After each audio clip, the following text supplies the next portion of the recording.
How do you measure good performance in the workplace?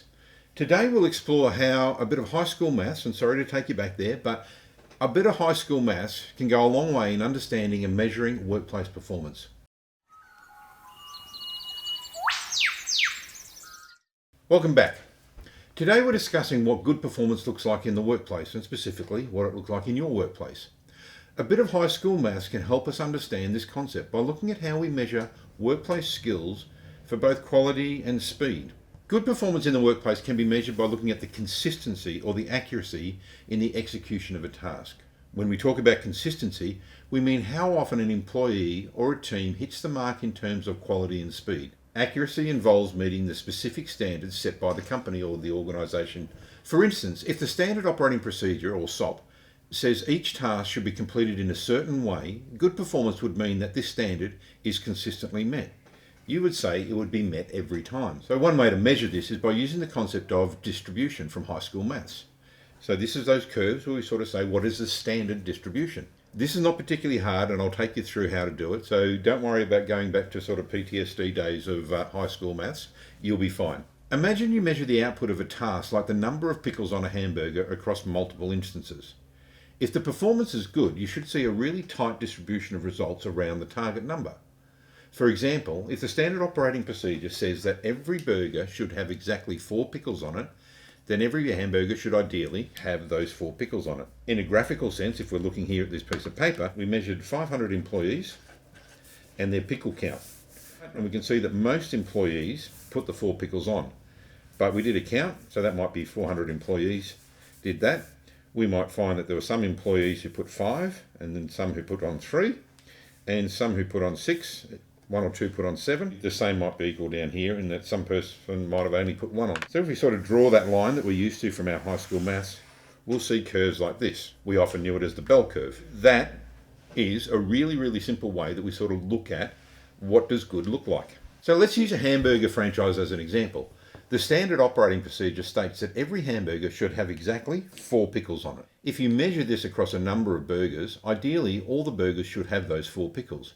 However, upon checking, you find that some burgers have 5 and some burgers have 3, and occasionally some will have 6 and some will have 7 and some will have none. This variation indicates inconsistency and a deviation from the standard, reflecting poor performance. So, just to summarise, if I looked at this and said we're supposed to have 4 pickles on every hamburger, I'd be really worried as a training manager if I saw this graph. Like most employees can count to 4, right? The pickles are of a given size.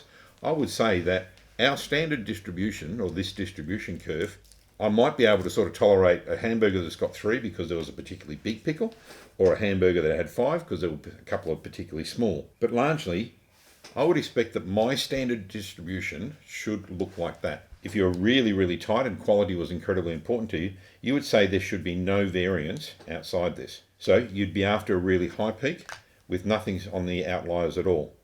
So you need to think about your organisation and what does good look like. But this is a classic example of really basic high school maths and high school concepts of saying, in my organisation, what does good look like? To continue the hamburger franchise, if I'm down this end, customer satisfaction might fail because people are expecting to get 4 pickles on their hamburger and a certain flavour when they have their hamburger, and they would be deprived of that experience down this end. Over this end here, you've got commercial risk to the enterprise. So if I'm putting too many pickles on a hamburger, whilst I might be over-servicing the customer's expectations, I'm actually operating outside the cost models that the organisation set for itself.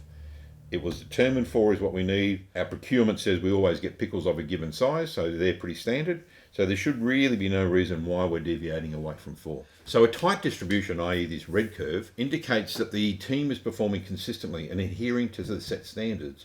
This, like this really tight thing, this is what good looks like. Whether that's a speed measurement, how long it takes you to do a task, whether it's a quantity measure or a quality measure, doesn't matter. It could be any number of things along here: time, quality, number, counts. You should be able to go to your workplace and actually measure something. Every workplace has things you can measure. You should be able to go out and measure things like this and look for this curve. If you're seeing this one, then you need to address it. Do you measure performance metrics? If so, what have you found? Do you find a wide variation or a tight variation?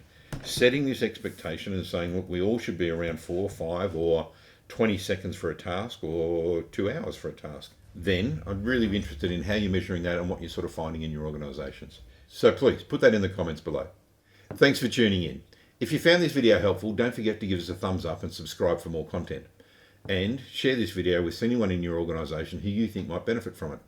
Until next time, let's keep striving for this sort of excellence. Thanks very much.